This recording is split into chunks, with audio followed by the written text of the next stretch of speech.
ബി.ജെ.പിയുടെ ദേശീയ നേതൃത്വത്തിനിടയിൽ തെരഞ്ഞെടുപ്പുമായി സംഭവിക്കുന്ന അന്തഃഛിദ്രത്തിൻ്റെ വാർത്തകൾ ഇന്ന് വളരെ പ്രാധാന്യത്തോടെ ഹിന്ദു ഒന്നാം പുറത്തും മറ്റു പത്രങ്ങളും തന്നിട്ടുണ്ട്. മംഗളം ആ വാർത്ത ഒന്നാം പുറത്ത് തരുന്നു. കാണുക, മോഡി പക്ഷം പിടിമുറുക്കി, പഴമക്കാർക്ക് പടിയിറക്കം. ഒരുപക്ഷെ അദ്വാനിക്ക് തൻ്റെ ഗാന്ധിനഗർ സീറ്റ് ലഭിക്കാൻ പോലും സാധ്യതയില്ല എന്ന നിലയ്ക്കാണ് വാർത്ത വരുന്നത്. അതിങ്ങനെ: ബി.ജെ.പിയിലെ 160 ക്ലബ്ബ് അന്തിമ പോരാട്ടത്തിന് മുതിർന്ന നേതാവ് എൽ.കെ. അദ്വാനിയുടെ നേതൃത്വത്തിലുള്ള സംഘം അച്ചടക്ക നടപടി ഭീഷണി പോലും അവഗണിച്ചുള്ള പോരാട്ടത്തിലാണ്. 272+ എന്നാണ് മോദിയുടെ മുദ്രാവാക്യമെങ്കിൽ അധികാരത്തിലേക്ക് എത്താൻ വേണ്ട അംഗബലം അതാണ്. 272+ എന്ന് മോദി പറയുമ്പോൾ സുഷമ സ്വരാജും എൽ.കെ. അദ്വാനിയുമൊക്കെ അടങ്ങുന്ന സീനിയർ നേതാക്കളുടെ ഒരു വിഭാഗം തീരുമാനിച്ചിരിക്കുന്നത് 160 മേലേക്ക് സീറ്റ് പോകരുത് എന്നാണ്. 160 സീറ്റിന് മേൽ ബി.ജെ.പി സഞ്ചരിച്ചാൽ അത് മോദിക്ക് അനുകൂലമാകും, അയാൾ പ്രധാനമന്ത്രിയായി തീരാൻ സാധ്യതയുണ്ടാകും എന്ന നിരീക്ഷണം എൽ.കെ. അദ്വാനിക്കുള്ളതുകൊണ്ട് തൻ്റെ സ്വാധീനമുള്ള മണ്ഡലങ്ങൾ ഛത്തീസ്ഗഡും അതുപോലെ തന്നെ മധ്യപ്രദേശിലും എത്രത്തോളം സീറ്റ് കുറയ്ക്കാം എന്ന നിലപാടിലാണ് അവരെത്തിച്ചേർന്നിട്ടുള്ളത്. 160 താഴെയേ സീറ്റ് ലഭിക്കാവൂ എന്ന വീക്ഷണം അവർ പുലർത്തുന്നത് കൊണ്ട് ആ വിഭാഗത്തെ ബി.ജെ.പിയിൽ ഇന്നറിയപ്പെടുന്നത് 160 ക്ലബ് എന്ന പേരിലാണ്. ആ 160 ക്ലബും 272+ എന്ന മോദി ക്ലബും തമ്മിലുള്ള തർക്കം രൂക്ഷമായിരിക്കുന്നു. അദ്വാനിക്ക് പോലും ഒരുപക്ഷെ ഇത്തവണ സീറ്റ് ലഭിക്കാനിടയില്ല എന്ന നിലയ്ക്കാണ് അവിടെ നിന്ന് വരുന്ന വാർത്ത. വാരണാസി സീറ്റ് മോദി മുരളി മനോഹർ ജോഷിയിൽ നിന്ന് പിടിച്ച് പറിച്ചെടുത്ത് സ്വന്തമാക്കി. അതിനെതിരെ മുരളി മനോഹർ ജോഷി അവസാന നിമിഷം വരെ ബഹളം വയ്ക്കുകയും ചെയ്തു. അതിൻ്റെ സാഹചര്യത്തിൽ കാണുക, മോദി വാരണാസിയിൽ മത്സരിക്കുന്ന പക്ഷം ആരായിരിക്കും വാരണാസിയിൽ മോദിയെ എതിർക്കുന്നത്? മറ്റാരുമല്ല, കേജ്രിവാൾ തന്നെ. അദ്ദേഹം അത് പ്രഖ്യാപിച്ചു കഴിഞ്ഞിരിക്കുന്നു. ജനം പറഞ്ഞാൽ മോദിക്കെതിരെ മത്സരിക്കും എന്ന് കേജ്രിവാളിൻ്റെ പ്രസ്താവനാ ഭാഗം മലയാള മനോരമയുടെ വർത്തമാനം പേജ് ഇന്ന് വാർത്തയാക്കി തന്നിട്ടുണ്ട്.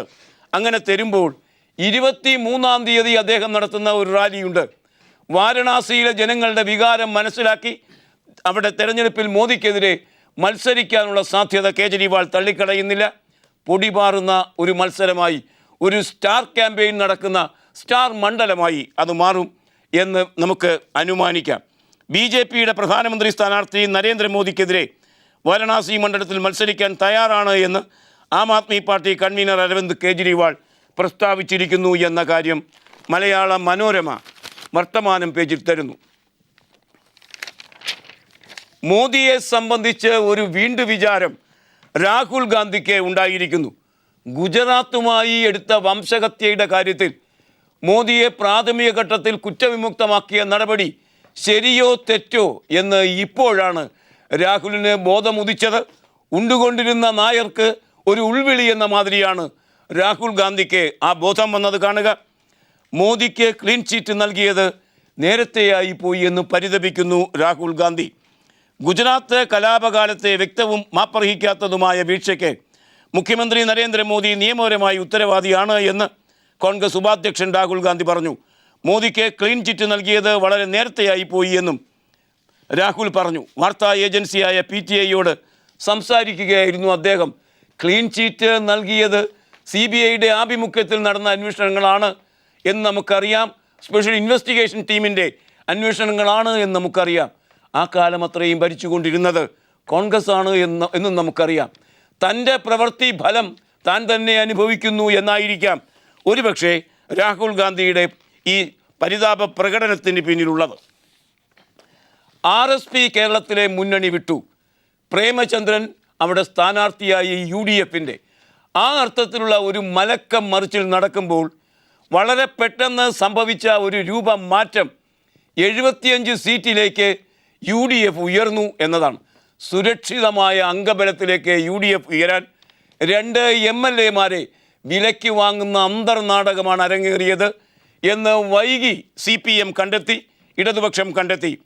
ആ വൈകി കണ്ടെത്തൽ ഒരു വീഴ്ചയായിരുന്നു പാർട്ടിയുടേത് എന്ന് MA ബേബി ആത്മപരിശോധന നടത്തുന്ന കാര്യം വോട്ട് 2014 പുറത്ത് മാതൃഭൂമി തരുന്നു. RSP മുന്നണി വിടുന്നത് മുൻകൂട്ടി അറിയാതിരുന്നത് തങ്ങളുടെ വീഴ്ച എന്നാണ് MA ബേബി പറഞ്ഞിരിക്കുന്നത്.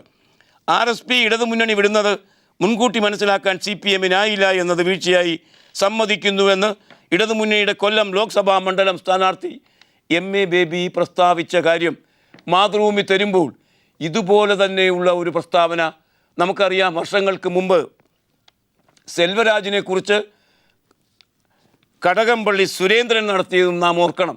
സെൽവരാജ് പാർട്ടി വിടാൻ തീരുമാനിക്കുകയും പാർട്ടി വിടുക എന്നത് മാത്രമല്ല, പാർട്ടി വിട്ട് രാജിവെച്ച് അവിടെ തന്നെ മത്സരിക്കാൻ തീരുമാനിച്ച കാര്യം അദ്ദേഹം പ്രഖ്യാപിച്ച് അന്ന് രാത്രി മാത്രമാണ് ജില്ലാ സെക്രട്ടറി പോലും അറിഞ്ഞത്.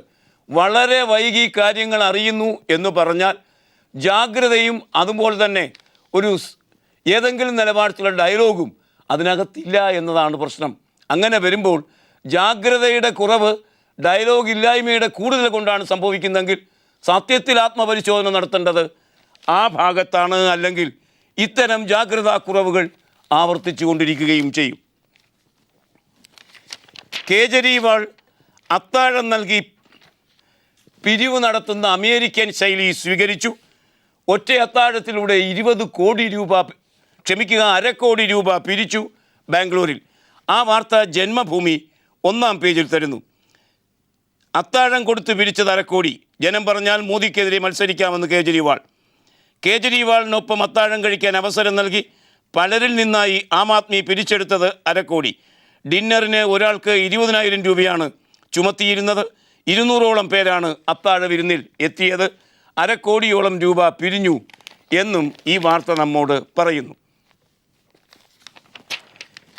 തെരഞ്ഞെടുപ്പിൽ ഇടതുപക്ഷത്തിന് ഇന്ത്യയിൽ എത്ര സീറ്റാണ് ലഭിക്കുക? വളരെ പ്രധാനപ്പെട്ട ഒരു ചോദ്യമാണത്. ആ ചോദ്യത്തിന് ഉത്തരം പറയുമ്പോൾ കഴിഞ്ഞ തവണ 2009 കുറവായിരിക്കും അവർക്ക് ലഭിക്കുന്ന സീറ്റുകൾ എന്നാണ് പ്രവചനങ്ങൾ വന്നിട്ടുള്ളത്. എങ്കിൽ അത് അപ്രകാരമായിരിക്കേയില്ല എന്ന് ബർദാൻ്റെ പ്രസ്താവന ഭാഗം ദേശാഭിമാനി ഇന്ന് പ്രാധാന്യത്തോടെ തരുന്നു. ഇടതുപക്ഷത്തിന് 30-ലേറെ സീറ്റ് ലഭിക്കും എന്നാണ് ബർദാൻ്റെ അവകാശവാദം. ലോക്സഭാ തെരഞ്ഞെടുപ്പിൽ ഇടതുപക്ഷത്തിന് 30-ലേറെ സീറ്റ് ലഭിക്കുമെന്ന് CPI മുൻ ജനറൽ സെക്രട്ടറി AB ബർദാൻ. 2009 24 സീറ്റാണ് ലഭിച്ചത്.